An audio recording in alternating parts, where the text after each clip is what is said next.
tema da nossa mensagem de hoje, nosso estudo, é esse aí que está projetado para os irmãos, da bênção ao ódio. Meus irmãos, brigas, discussões, divisões estão presentes em toda a história humana desde o início, desde Caim e Abel. Então, o negócio só piorou ao longo do tempo. Se a gente prestou atenção na leitura bíblica, a gente vai ver que, na verdade, desde Caim e Abel, a gente tem um progresso do mal na história humana. E não seria diferente na vida dos patriarcas e também nas nossas vidas. A gente acha que eu aceitei Jesus, então tudo vai ser bom, tudo vai ser feliz, não terei mais tristeza, só vitória, bênção. Muito pelo contrário, se você é crente de verdade, aí é que vai aparecer um monte de problema. Então, nesse sentido, olhar para um capítulo desse, como o capítulo 27 do livro de Gênesis, e falar sobre esse tema, da bênção ao ódio, faz a gente repensar algumas coisas, faz a gente repensar algumas lições que nós devemos pensar e entender para que a nossa fé ela amadureça e que a gente consiga crescer na fé, desenvolvendo uma fé madura, que glorifica a Deus e que nos ajuda a nos tornar mais parecidos com Ele, para que a gente saiba resolver esses problemas que vão aparecer na minha e na sua vida, certo? Então, vamos começar então lendo o capítulo. O capítulo 27 é um capítulo longo, São 46 versos. É um capítulo bastante longo, mas é um capítulo maravilhoso, muito difícil de interpretar, mas um capítulo maravilhoso. O desafio valeu a pena. Vamos ler. Nós estamos lendo na nossa versão, que a gente está usando aqui na igreja, a Nova Almeida atualizada. Gênesis capítulo 27, a partir do verso 1, diz assim a palavra do Senhor. Quando Isaac envelheceu e os seus olhos se enfraqueceram, a ponto de não mais poder ver, chamou Esaú, seu filho mais velho, e lhe disse: Meu filho. Esaú respondeu: Aqui estou. O pai lhe disse: Estou velho e não sei o dia da minha morte. Pegue agora as suas armas, a sua aljava e o seu arco, vá ao campo e apanhe para mim alguma caça. Faça uma comida saborosa, como eu aprecio, e traga aqui para mim, para que eu coma e abençoe você antes que eu morra. Rebeca esteve escutando enquanto Isaac falava com Esaú, seu filho. E Esaú foi ao campo para apanhar a caça e trazê-la. Então Rebeca disse a Jacó, seu filho: Ouvi seu pai falar com Esaú, seu irmão. Ele disse: Traga uma caça e faça uma comida saborosa para mim, para que eu coma e o abençoe na presença do Senhor, antes que eu morra. Agora, meu filho, escute as minhas palavras e faça o que lhe ordeno. Vá ao rebanho e traga-me 2 bons cabritos. Deles farei uma saborosa comida para o seu pai, como ele aprecia. Você a levará ao seu pai para que a coma e o abençoe antes que ele morra. Mas Jacó disse a Rebeca, sua mãe: Esaú, meu irmão, é homem peludo e eu sou um homem de pele lisa. Se o meu pai me apalpar, passarei a ser visto por ele como zombador e trarei sobre mim maldição e não bênção. A mãe respondeu: Caia sobre mim essa maldição, meu filho. Faça somente o que eu digo. Vá e traga os cabritos para mim. Ele foi, pegou os cabritos e os trouxe à sua mãe, que fez uma saborosa comida, como o pai dele apreciava. Depois Rebeca pegou a melhor roupa de Esaú, seu filho mais velho, roupa que tinha consigo em casa, e vestiu Jacó, seu filho mais novo. Com a pele dos cabritos, cobriu-lhe as mãos e a lisura do pescoço. Então entregou a Jacó, seu filho, a comida saborosa e o pão que havia preparado. Jacó foi a seu pai e disse: Meu pai. Ele respondeu: Fale, quem é você, meu filho? Jacó respondeu a seu pai: Sou Esaú, seu filho primogênito. Fiz o que o Senhor ordenou. Levante-se, por favor, sente-se e coma da minha caça, para que depois o Senhor me abençoe. Isaac perguntou a seu filho: como foi que você conseguiu achar a caça tão depressa, meu filho? Ele respondeu, porque o Senhor, seu Deus, a mandou ao meu encontro. Então Isaque disse a Jacó, chegue mais perto, para que eu o apalpe, meu filho, e veja se você é meu filho Esaú ou não. Jacó se aproximou de Isaque, seu pai, que o apalpou e disse, a voz é de Jacó, mas as mãos são de Esaú. E não o reconheceu, porque as mãos realmente estavam peludas como as de seu irmão Esaú. E o abençoou. Então perguntou, você é mesmo meu filho Esaú? Ele respondeu, eu sou. Então disse, traga isso para perto de mim, para que eu coma da caça de meu filho e o abençoe. Jacó o levou até ele e o pai comeu, trouxe-lhe também vinho e ele bebeu. Então Isaque, seu pai, lhe disse, venha cá e me dê um beijo, meu filho. Ele se aproximou e o beijou. Então o pai aspirou o cheiro da roupa dele e o abençoou. Ele disse, eis que o cheiro do meu filho é como o cheiro do campo, que o Senhor abençoou. Deus lhe dê do orvalho do céu e da exuberância da terra, e fartura de trigo e de vinho, que povos sirvam você e nações o reverenciem. Que você seja senhor de seus irmãos, e os filhos de sua mãe se curvem diante de você. Maldito seja quem o amaldiçoar, e bendito quem o abençoar. E aconteceu que depois que Isaque abençoou Jacó, e este tinha acabado de sair da presença de seu pai, chegou Esaú, seu irmão, vindo da sua caçada. Ele também fez uma comida saborosa e a levou ao seu pai. E lhe disse, levante-se, meu pai, e coma da caça de seu filho, para que o Senhor me abençoe. Então Isaque, o pai dele, perguntou, quem é você? Ele respondeu, sou seu filho, o seu primogênito. Eu sou Esaú. Isaque estremeceu, sentindo uma violenta comoção, e disse, mas então, quem foi aquele que apanhou a caça e trouxe para mim? Eu comi tudo, antes que você chegasse, e o abençoei, e ele será abençoado. Ao ouvir tais palavras de seu pai, Esaú deu um grito cheio de amargura e disse, abençoe também a mim, meu pai. Mas Isaque respondeu, seu irmão veio e com astúcia tomou a bênção que era sua. Esaú disse, não é com razão que ele se chama Jacó? Pois já 2 vezes me enganou, tirou-me o direito de primogenitura e agora tomou a bênção que era minha. E perguntou, então o Senhor não reservou nenhuma bênção para mim? Isaque respondeu a Esaú, eis que o constituí senhor sobre você, e fiz com que todos os parentes sejam servos dele, de trigo e de vinho o supri. Assim, o que posso fazer por você, meu filho? Esaú disse a seu pai, será que o Senhor, meu pai, tem somente uma bênção? Abençoe também a mim, meu pai. E levantando Esaú a voz, chorou. Então Isaque, seu pai, disse, sua habitação será longe dos lugares férteis da terra, longe do orvalho que cai do alto.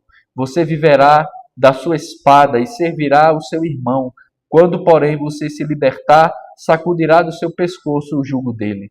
Esaú passou a odiar Jacó por causa da bênção com que seu pai o tinha abençoado. E disse em seu íntimo, os dias de luto por meu pai se aproximam. Então matarei meu irmão Jacó. Chegaram aos ouvidos de Rebeca estas palavras de Esaú, seu filho mais velho. Então ela mandou chamar Jacó, seu filho mais moço, e lhe disse, eis que o seu irmão Esaú se consola, fazendo planos para matá-lo. Agora, pois, meu filho, ouça bem o que vou dizer. Levante-se e fuja para a casa de Labão, meu irmão, em Harã.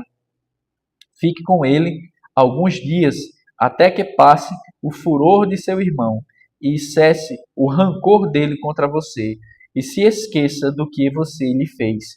Quando isso acontecer, enviarei alguém para trazer você de volta. Não posso perder os meus 2 filhos num só dia.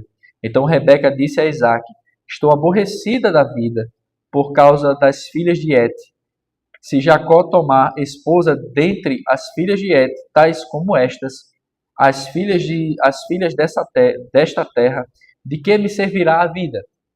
Até aqui a palavra do Senhor. Vamos orar? Senhor, obrigado pela tua palavra. Ela é lâmpada para os nossos pés e luz para o nosso caminho, como o Salmo 119, verso 105 nos instrui. Pedimos agora que a tua palavra ilumine nossa mente e nosso coração, para que possamos ouvir a tua voz e sermos ensinados, repreendidos, corrigidos e capacitados para toda boa obra. Que a tua palavra nos encha e fale ao nosso coração. Que o Senhor dê graça para mim, que eu seja fiel e claro aquilo que o Senhor tem para ensinar a tua santa igreja. Assim eu oro, pedindo capacidade, porque sou incapaz, para que eu possa transmitir a tua verdade ao coração da tua santa igreja. Pedimos a tua bênção e fique conosco em nome de Jesus. Amém. Irmãos, nós estamos aqui na segunda parte do livro de Gênesis. Já estamos avançando aqui no capítulo 27, né? Passamos da metade do livro. E nessa segunda parte do livro de Gênesis a gente está estudando o quê? A história da redenção, a história dos patriarcas, né? A história de como Deus criou o seu povo. Lembra que o Gênesis é o livro dos princípios, o livro das origens. Capítulo 1 a 11, que é a primeira parte do livro, Deus cria o universo e todas as coisas. Capítulo 12 a 50 é direcionado à história dos patriarcas, que é como Deus cria seu povo, né? Dos quais nós somos herdeiros, né? Desse povo aqui. No estudo passado, no capítulo 26, nós falamos sobre dois conceitos, né? A imutabilidade e a inconstância, como conceitos que caracterizam a pessoa de Deus, como imutável, e como esse conceito de inconstância caracteriza, no caso aqui da passagem do capítulo 26, caracteriza tanto Isaac quanto, caracteriza tanto Jacó quanto Esaú, né? Então, nós vemos que essas são marcas constantes, né? Deus ele sempre permanece o mesmo, fiel à sua aliança, comprometido a cumprir a sua palavra, e nós somos sempre inconstantes. Isso, de certa forma, abre nossos olhos para que a gente aprenda a ser mais humilde diante de Deus e que essa característica de Deus, de ele ser imutável, que isso possa animar o nosso coração a servir mais ao Senhor. Porque quando nós olhamos para nós enxergamos o quê? Inconstância. Mas quando olhamos para Deus, nós encontramos em Deus o quê? Constância, fidelidade e que ele não muda nas suas promessas. Então isso deve gerar esse sentimento no nosso coração. E hoje nós vamos falar, né, sobre essa divisão e essa bênção a partir da história de Isaac, Rebeca, Esaú e Jacó. 4 personagens aí, né? Por isso que eu coloquei como título da bênção ao ódio, né? Porque é isso que a gente vai enxergar nesse capítulo 27, que é muito difícil, esse capítulo 27. Eu passei um tempo hoje revisando os textos e tudo, lendo esse capítulo, estudando as melhores perspectivas. Eu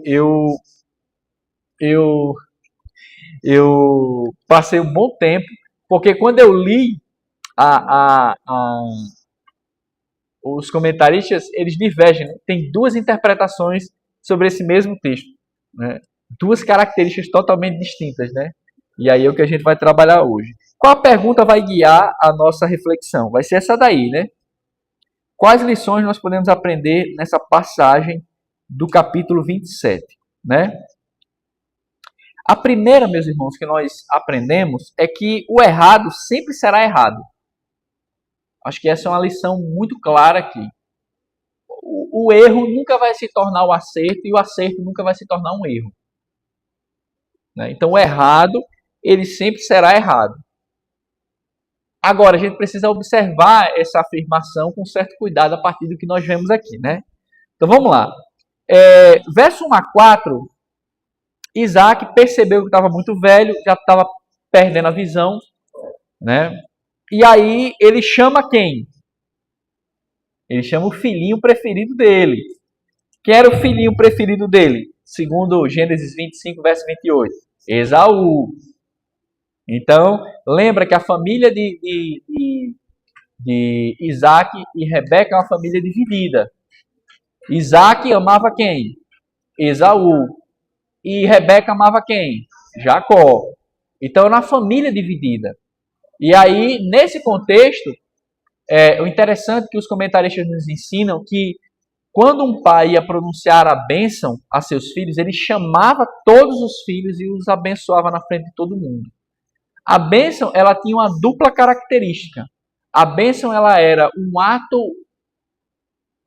religioso, no sentido de os filhos serem abençoados pela bênção de Deus, que era proferida sobre a vida deles. Então, era um ato espiritual nesse sentido, né? Você tinha a oração, a proclamação, ou seja, era falada a bênção para que todos escutassem, e eles eram abençoados.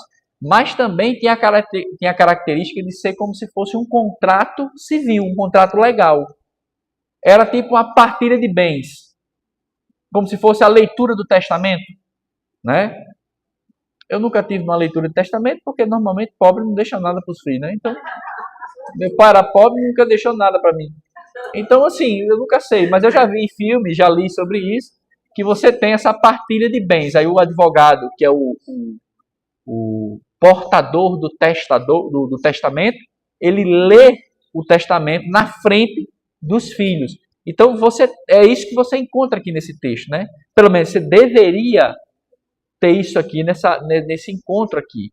Quando Isaac chama o seu filho Esaú, a ideia, o comentarista que eu li, parece que ele chamou as escondidas. Ele estava errado aqui. Era para ele ter chamado os dois com a esposa na frente de todos os servos e ter abençoado os filhos.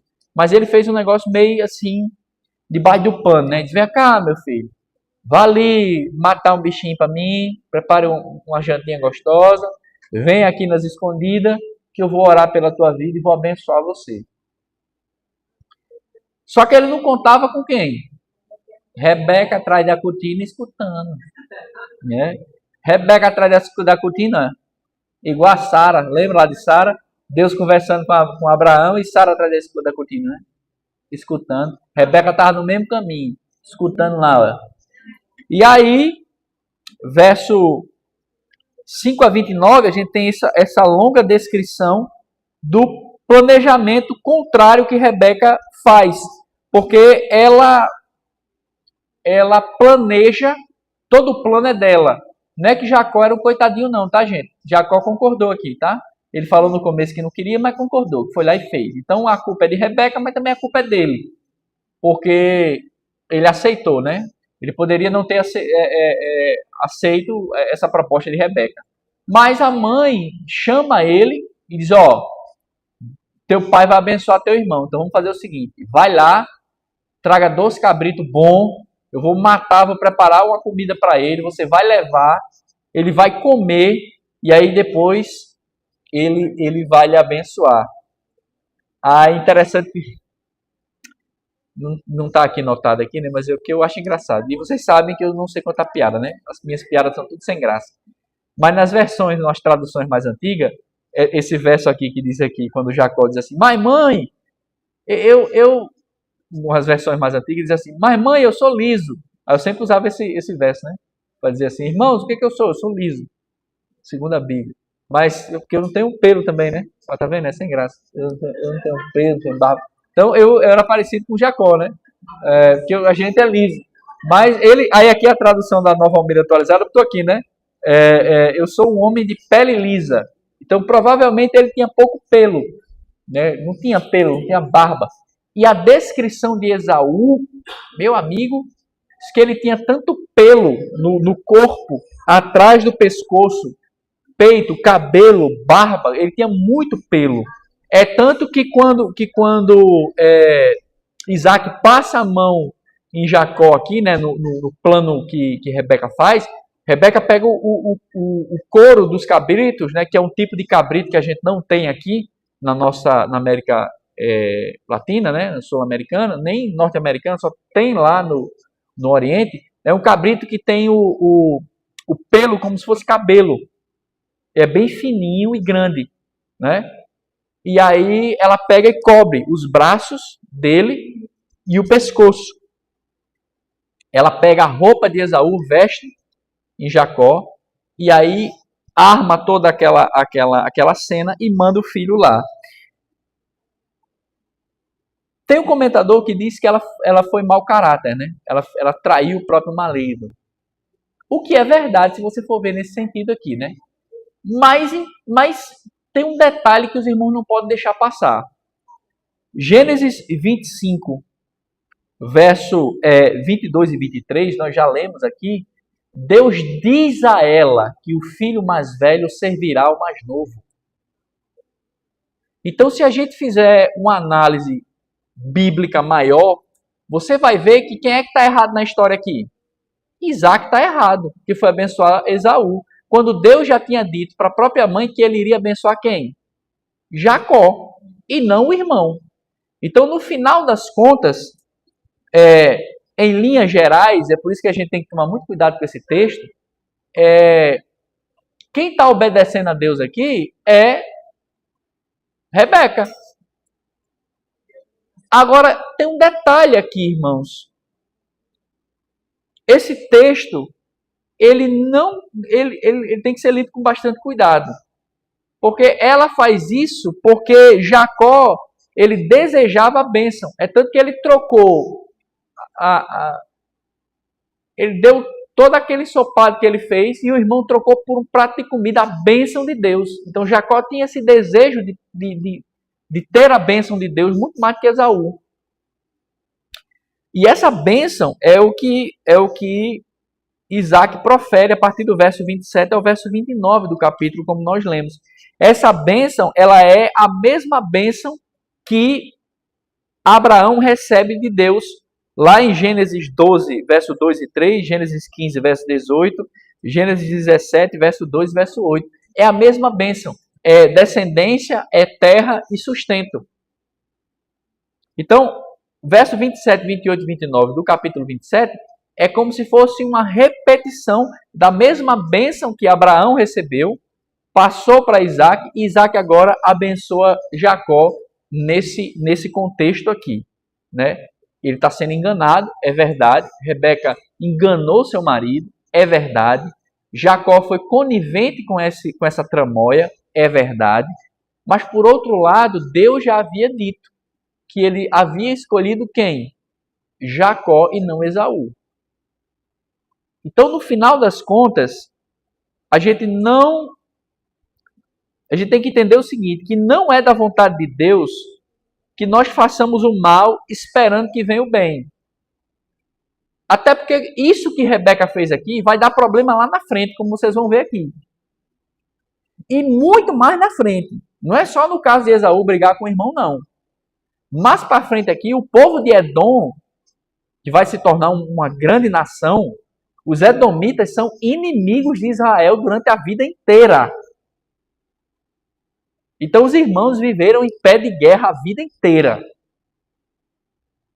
Por isso que a primeira lição que nós aprendemos é essa. O errado sempre será errado. Essa atitude de Rebeca, a atitude de Jacó, a atitude de Rebeca, elas vai ter desdobramentos depois.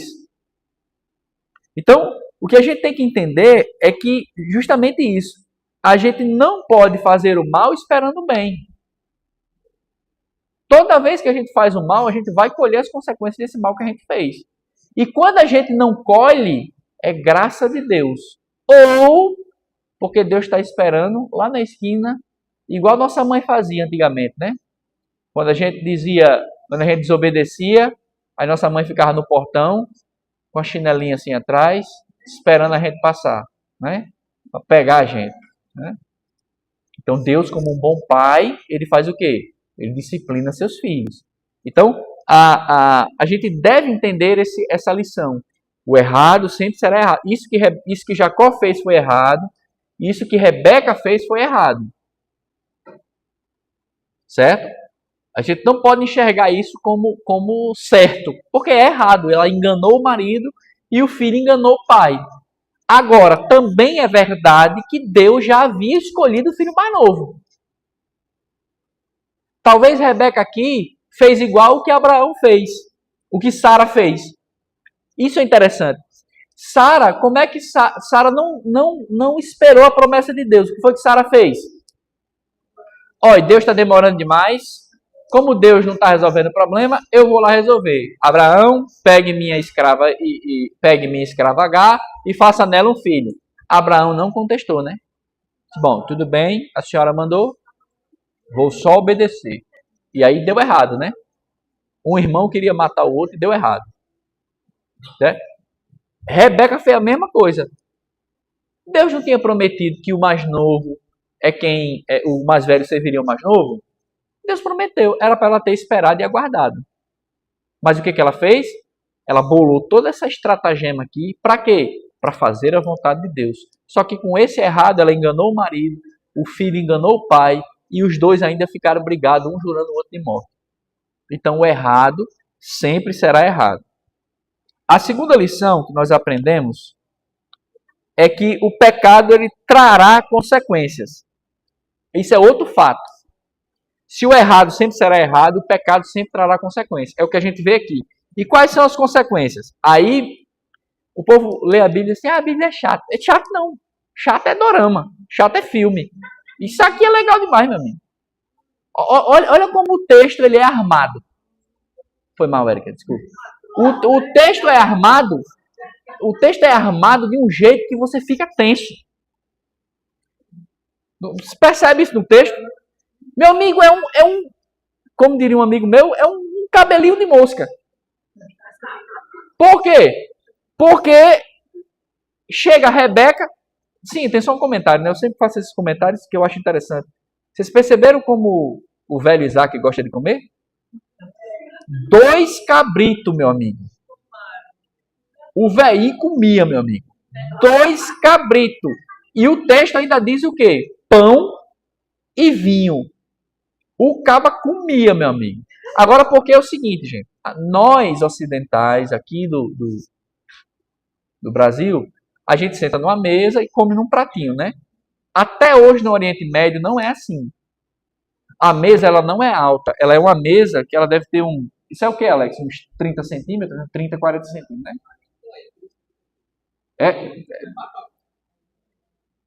Aí é uma mesa larga, bem grande. Aí você tem almofadas do lado. Então, o pessoal, ele se escora, fica o prato no meio, eles vão comendo e conversando. Então, uma refeição, ela não é 10, 15, 20 minutos que nem a gente, não. A gente vai comer logo porque eu vou me embora que eu vou trabalhar. Não é assim. No Oriente Médio, quando a galera sentava para comer, era 1, 2, 3 horas. Porque eles vão comendo, conversa, toma água, vai lá, e vão conversando. Então, é um longo tempo comendo. Certo? Então, nesse sentido, aí você entende. Mas de todo jeito, meu amigo, é 2 cabritos. É carne, muita carne, meu amigo. E detalhe, viu? Se você prestar atenção no que o texto está dizendo, foi só Isaac que comeu, viu? Ele não dividiu com ninguém. Só ele comeu. Fica aí, meu amigo. O engraçado é que o texto diz assim, né? Depois dele desconfiar, ele dá uma desconfiada e tal, mas aí aceita, né? Aí diz assim, meu filho, aproxime esse negócio de mim aqui. Ou seja, provavelmente, bota mais pra cá o prato. Pronto, aí ele começa a briga, né? A briga para comer. Mas vamos lá. Quando Isaac abençoa Jacó, Jacó se levanta e sai. Quando Jacó passa da porta da tenda, quem é que chega? Esaú. Meu pai! Trouxe e detalhe, ele voltou, matou a caça, voltou, preparou, trouxe a comida para o pai. Daí você entende que não foi um negócio, não é um ovo que você estalou e levou lá a ovada para o cara comer. Não, demorou para preparar, né? E aí quando Jacó sai, Esaú entra. Meu pai, eu trouxe, meu pai, sua comida. E aí ele cego diz, meu filho, mas peraí, quem é você? Eu sou Esaú, seu primogênito. Ele disse, oxe, eu acabei de abençoar tu que saiu daqui agora, aí os dois já sabem quem é. Ô fama ruim, viu? De enrolão, o brother Jacó tinha, né? Porque os dois já disseram, rapaz, então foi teu irmão. É tanto que ele nem tem dúvida, né? Verso 30 a 41. Ele não tem nem dúvida, né? Verso 36. Verso 35. Mas Isaac respondeu, seu irmão veio e com astúcia tomou a bênção que era sua. Esaú disse, não é com razão que ele se chama Jacó, né? Jacó quer dizer aquele que engana, aquele que puxa o calcanhar, né? Então, ou seja, os dois sabiam que tinham sido enganados por Jacó. E aí, o que é mais interessante é que, por essa razão, verso 37 a 41, Esaú passa a odiar o seu irmão ao ponto de planejar, arquitetar a morte dele. E o texto é muito forte. O texto diz assim, que ele se consolava com o fato de matar o irmão. Então, ou seja, ele já estava planejando várias formas de tirar a vida do irmão. Né? Então, agora sim, vamos lá. O errado é sempre errado e o pecado sempre trará consequência. O erro de Rebeca, o pecado de Rebeca, o pecado de Esaú trouxe consequências. Qual? Divisão da família, ódio de um irmão para com o outro. Só que também a gente tem que olhar o texto com muito cuidado, né? Porque primeiro, quem era Esaú? Esaú trocou a bênção de Deus por um prato de comida. Capítulo 25, verso 27 a 34. Ou seja, ele tomou a bênção de Deus como se fosse nada. Esse é Esaú. Segundo lugar, Esaú casou com mulheres estrangeiras. O pai e a mãe não quis e ele só de ruim casou. Ou seja, o cara não tinha um caráter tão sujeito à vontade de Deus, né? É tanto que o texto, Gênesis 26, verso 34 e 35, diz que esses casamentos trouxeram amargura ao coração do pai e da mãe. E mesmo assim, Isaac ainda abençoou e queria abençoar Esaú. Ou seja, parece que Isaac tinha uma visão errada de Esaú.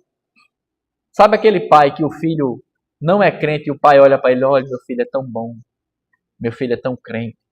Mas só o pai vê, porque a igreja todinha olha assim, rapaz, esse menino precisa se converter, esse abençoado de Jesus, né? E parece que o texto sugere isso para nós. Então, meus irmãos, mesmo assim, todos sofrem com as consequências do seu pecado. Da bênção de Jacó, tudo passou. Da bênção de Jacó veio o ódio do seu irmão. Por quê? Porque o pecado ele vem ao nosso encontro. O pecado ele sempre traz suas consequências.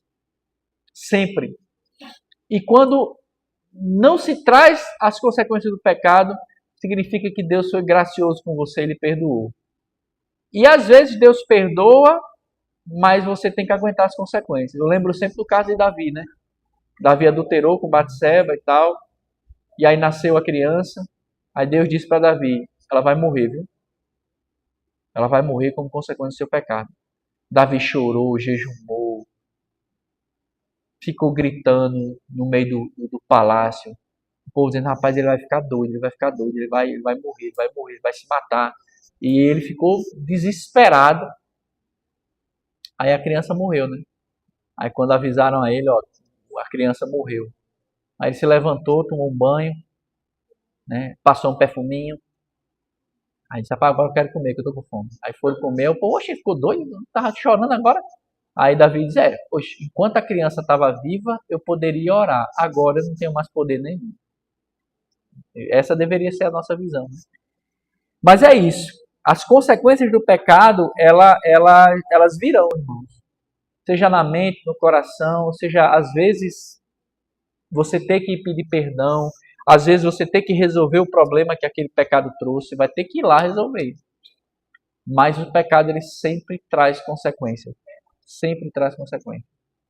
As consequências aqui foram o ódio de um irmão para com o outro, devido ao engano da mãe e do irmão mais novo. Em último lugar, a última lição, além de a gente entender que o errado sempre será errado e que o pecado sempre trará consequências, né? A terceira e última lição é que apesar de nossas faltas, Deus estende sua misericórdia. Versos 42 a 46. Isso também é muito claro nesse capítulo. Apesar de toda essa confusão aqui armada aqui, né? A gente vê que Deus ele sempre estende a sua misericórdia. Rebeca, ela então planeja ela traz outro plano aí, né? Qual é o plano agora? Vou tirar meu filho daqui. Ela escuta. Essa Rebeca gosta de escutar, né? Essa Rebeca tem uns ouvidinhos, né?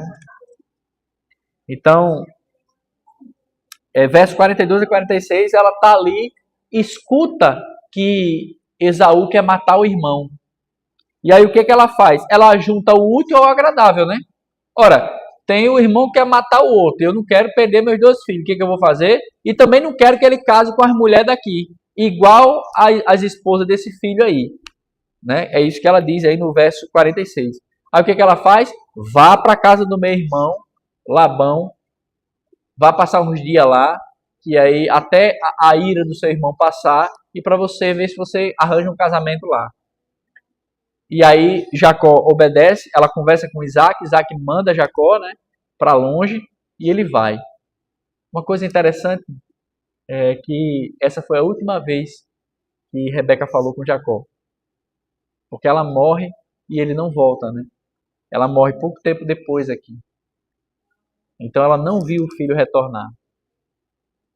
Foi a última vez que ela falou com o filho. Ele foi para lá, para Arã, né? Ele passou 14 anos lá. Era só uns dias, né?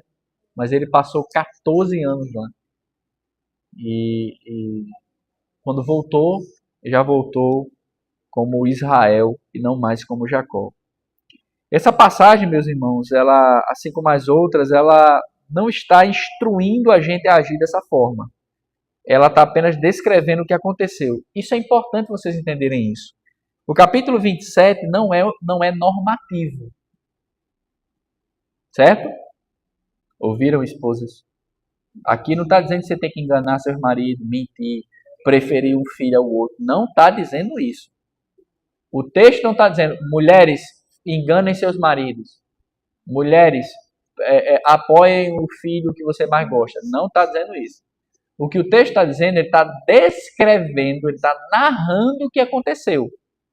Mas o ponto mais importante e interessante é que apesar de toda mentira, engano e ódio, o que é que nós vemos aqui? Nós vemos Deus protegendo e guardando os filhos da herança, ou seja, aqueles a quem ele escolheu, aqueles a quem ele fez a aliança, para que a palavra dele fosse cumprida. Então, o foco aqui não deve ser nas desgraças que aconteceram pelas mentiras, pelo engano e pelo ódio. O foco aqui é que, apesar dessas coisas, apesar desses pecados, Deus ele estende sua misericórdia, preservando a aliança, cuidando dos seus. O foco todo está na pessoa de Deus, na sua misericórdia, e não naquilo que o pecado trouxe como consequência. Para encerrar, em primeiro lugar, meus irmãos, não importa os resultados, o errado nunca será o certo. Cuidado, uma vez eu lembro que eu fui aconselhar uma jovem, a jovem estava vivendo adultério, né? Ela não era casada, a gente chama de... porque quando a gente fala adultério, o pessoal pensa logo na esposa traindo o marido traindo a esposa, né? Mas a palavra adultério, ela engloba tudo na Bíblia, tá? Todo pecado na área de sexualidade é considerado adultério. Então, era um casal de namorados e os dois estavam tendo vida sexual, né? Aí vieram conversar comigo, o rapaz veio e assim, pastor, eu pequei e eu quero me arrepender, não, minto, confundi os casos, perdão. Os dois vieram para mim conversar comigo, e aí eu disse, e aí gente, como é que vocês estão? O que está acontecendo? Aí a menina fez, tá acontecendo nada. Aí eu disse, tá bom. Aí, não, porque é o seguinte, ninguém tem que se meter na minha vida, nem na vida dele. Aí eu disse, olha, calma, é verdade por parte, né? Mas a gente está numa igreja, a igreja tem um código de disciplina, a gente usa as escrituras, né? E eu não estou dizendo que vocês vão para o quinto dos infernos, não estou dizendo nada disso, né? Estou dizendo que todo pecado, quando confessado e arrependido verdadeiramente, Deus nos perdoa, e a gente está aqui para ajudar vocês e tudo mais. Não, mas a gente não pecou, não. Aí eu me interessei pelo assunto, né? O jeito que ela falou, é mesmo? Eu disse, como assim vocês não pecaram? Não, não, não. Inclusive, pastor, depois que a gente fez isso, eu engravidei. Olha as bênçãos. Eu engravidei e meu marido e meu namorado estava desempregado há 2 anos. Ele já arranjou um emprego. Olha como Deus abençoou a nossa vida. Aí entenda. Ou seja, o certo, o errado nunca será o certo. Ela deveria olhar para essas bênçãos, né, da gravidez e do emprego do namorado que fazia 2 anos estar desempregado, como misericórdia de Deus, apesar do pecado que eles cometeram contra Deus e contra um e outro. Então, a gente tem que tomar esse cuidado. Cuidado para a gente não achar que o nosso erro pode se tornar um acerto. Não vai se tornar. O errado sempre será errado. Mas Deus, ele sempre usa de misericórdia. Os pecados nos trazem consequências, é verdade. Outra verdade que a gente aprendeu. E às vezes as consequências são abrandadas pelo Senhor e às vezes Deus permite que a gente leve uma peia por causa do nosso pecado, para que a gente aprenda. Deus, ele trata cada um de nós na nossa particularidade, na nossa individualidade. E terceiro e último lugar, confie na providência e na misericórdia de Deus. Que nós não sejamos ansiosos como Abraão e Sara, que foi lá tentaram resolver e deu um problema. Que a gente não seja como Rebeca e Jacó, que foram lá, mentiram, enganaram para resolver, como se Deus não tivesse poder e capacidade de cumprir a sua palavra. Confie em Deus. Você não precisa pecar para Deus cumprir a sua palavra. Deus, ele vai cumprir. Confie nele até o fim. Certo? Então que Deus nos ajude a olhar para esse texto e aprender essas maravilhosas lições. Amém?